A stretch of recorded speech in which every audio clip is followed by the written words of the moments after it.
Hey, everybody, welcome to Inside the Itinerary. We have a special guest with us today to talk about Hungary, Edina Zubert. And Edina, thanks for coming. And you are uniquely qualified to talk about Hungary, correct? Yes, hi everyone. Hi Andy. Thank you for coming, inviting me and having me. Yes, I have the best of both worlds, Hungarian and US citizen. I was born and raised in a small town, Kiskunhalas in Hungary, and I was 28 years old when I moved here. And currently I'm living in Pennsylvania. So the funny thing is, I was just thinking about that. My country has this big history and so much to see, and it's actually smaller than the state I live in now in Pennsylvania. Great. So tell me, Edina, what do you think is the most common mistake that even experienced travelers make when planning trips to Hungary? It's a lot of historical buildings and architecture. I think the biggest mistake is that people forget to look up. They have a couple of things on their list. I want to see the maybe the Parliament Building, the Fisherman Bastion, the Matthias Church, and then they actually gonna go from one to the next and miss out on everything, miss out the zest of Budapest, miss out just looking up to pretty much any building and admire how beautiful it is and just have that full experience. So I think that would be probably my intake on that, to definitely look up and enjoy it. There is so much to see. I think an example of that is the photo, the image we see behind you. That's a beautiful building, amazing architecture. What is that actually? So this is our parliament building. It is, in fact, the one of the largest parliaments in Europe, and it is absolutely stunning. One of the must-dos, and it can be number one on the list because it's so beautiful, but it's very hard to say which one should be the first one. But if you have a chance, definitely just go over and stand behind this and next to this gorgeous, gorgeous building. And also, if you have a chance to see it lit up at night, that's also something that you will remember for a very long time. Not to mention, if you have more time, I would be advising people to purchase tickets to go inside. I actually just returned from my big heritage trip, and about a month ago, and I was able to go in. We had tickets advanced, months advanced, with my group, and we saw the Royal Crown and the building inside, and it's as stunning as it is outside, or even more so. It was an incredible experience. So let's say someone has a week or 10 days or 2 weeks. What's the sort of the ideal way to structure a trip, especially for someone who's never been to Hungary before? Yes, so if you've never been to Hungary and you would like to have a really good taste of the country, I would say try to have at least 3 to 4 days. That I would say the minimum. If you just don't want to run from one place to another, to just have the immersive experience and enjoy it. Now, if you have a little bit more time, I am specialized in European river cruises, and Budapest is a fantastic spot to start your river cruise. So, as I mentioned, I just returned from my trip. We spent about 5 days there with my husband, and then I have my group coming in. And then we took a river cruise through from Budapest to Bratislava, and then Vienna, a couple of spots in Austria. It was absolutely gorgeous. And then ended up in Germany. So this is a fantastic way to basically have a great experience in Budapest and then go to all these places with just unpacking once in the comfort of your luxurious river cruise. So that was like a fairy tale for all of us. And I can say that from my group that it was everything was the highlight of the trip and it was very comfortable. So that would be one of my recommendations. If you're specifically trying to explore the country and you only want to go to Budapest and you have more time, you definitely are not going to run out of fabulous things to see, because you can start with Budapest and then also you can visit Visegrad, Esztergom, and all this. It's called Danube Bend, beautiful cities with history, very rich in history. Not to mention, you can go if you would like to have a more relaxed experience. Don't forget to visit Margaret Island. and also the Lake Balaton, which is also a fantastic opportunity to visit, and the wine region. So we have Tokaj, we have Eger. People probably heard about the Bos Blood. It's a red wine from the Eger region, and then the sweet wine is the Tokaj Asszú, which is delicious. So that could be a 2 week fantastic trip. And then I just wanted to show this.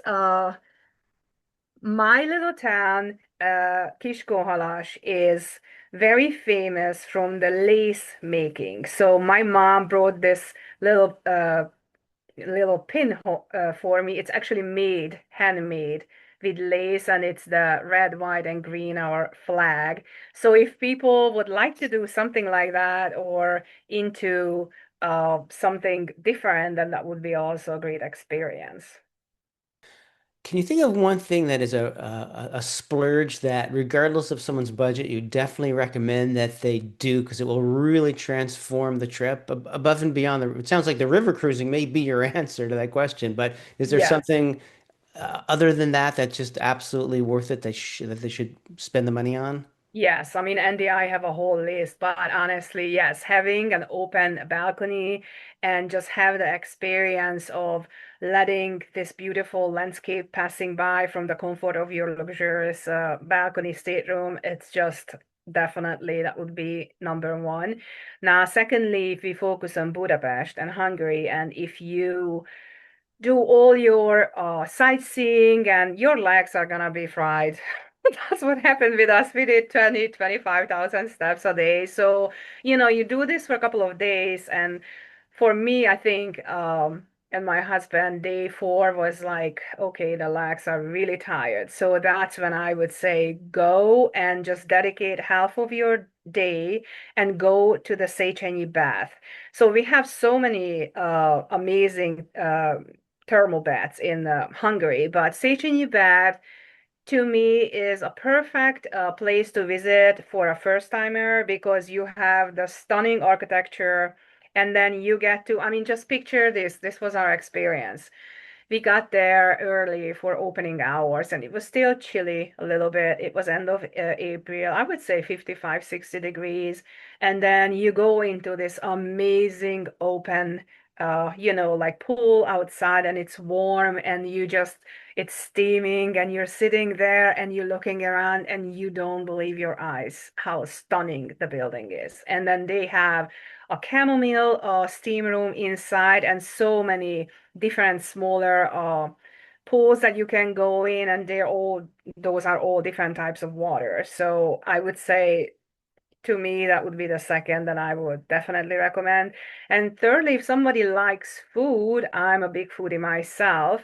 I would recommend to try or purchase the goose liver. It's very expensive. It's very tiny delicacy and it's just amazing. Or maybe go to a restaurant and have mangalitsa pig, which is also unique for Hungary. So this is a different breed that they call it the Wagyu of the pork.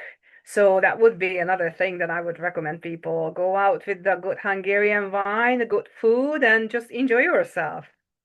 That would be my splurge. But again, it's endless, my list. When you hear about people traveling to Hungary, are there things that you hear that you wish they did that they didn't do? Like, in other words, are there things that are just or experiences that just tend to get overlooked that really should be prioritized? Should be prioritized. I think it would be again, um, not just run and just see things, but have a unique, authentic experience.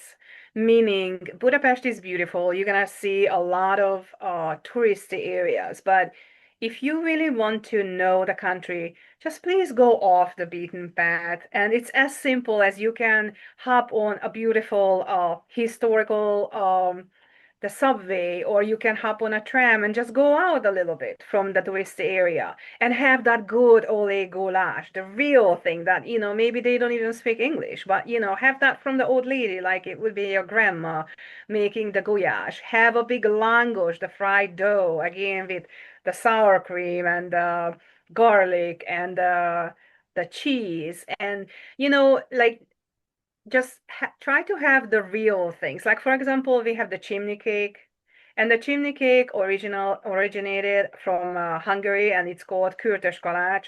And I see how in the tourist areas they put ice cream in it and Nutella in it and this in it and that in it. No, that's not the real one. The real one is when the old lady's making it, they roll it out, put it on this wooden thing, and then they actually roast it with cinnamon and sugar with open fire. And you do have a ton of places in Budapest. We had kürtös kalács from places like that. I watched them make. So that's what I would recommend to people, to have that kind of an experience and have the real Hungarian dobos torta.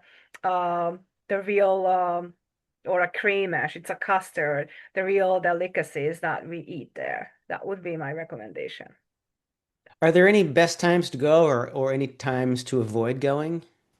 But I think it would be depending on the travelers. I can share my experience. I don't like crowds and I hate the humidity and the heat.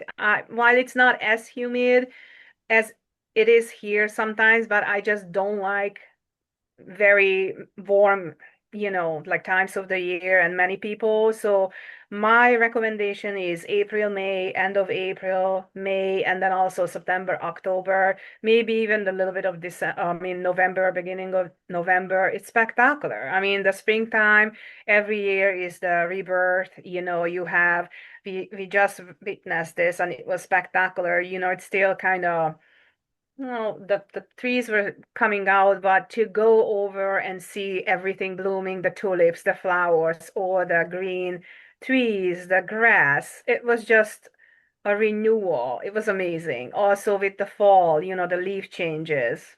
That's just a spectacular time of the year, and it's shorter season. So you're not gonna have all the people in Europe because people, kids go back to school, parents stay home with them, and then that would be my preferred time to go, definitely.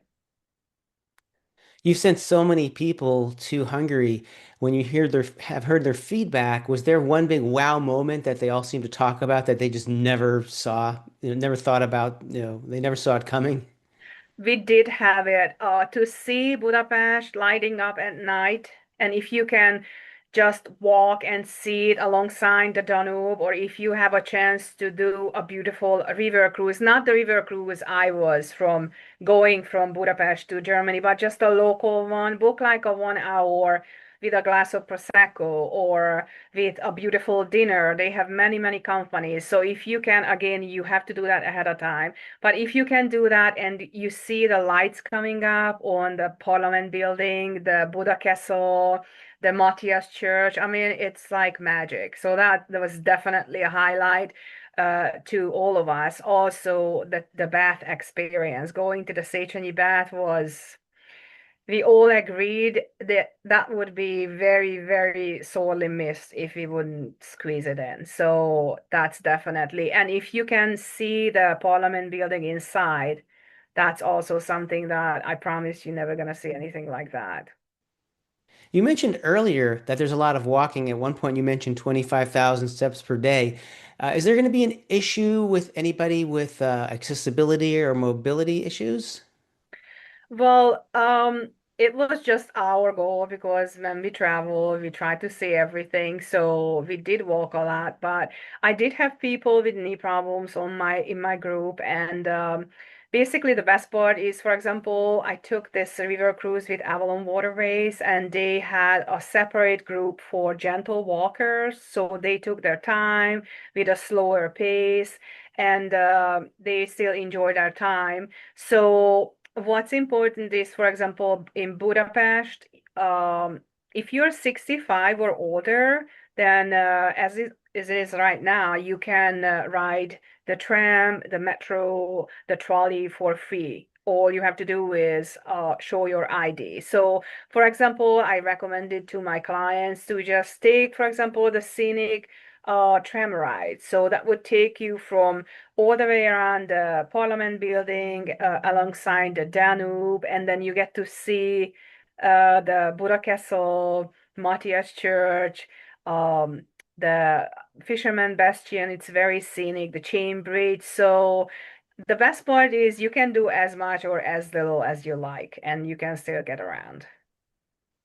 Adina, you mentioned you came here to the United States when you were 28 years old.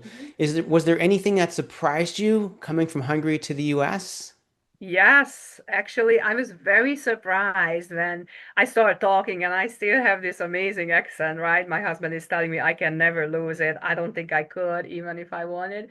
But as I'm talking with people, everybody was referred to, oh, I can believe that. And, that's amazing. My mom's mom was from Hungary. My best friend's dad was from Hungary, and everybody knows somebody from my small country. And they mentioned that they always wanted to go back. They just didn't know how to start because it's a big trip. So, and this is my niche, and this is where I come in. As I mentioned, Andy, I just came back from my big heritage trip.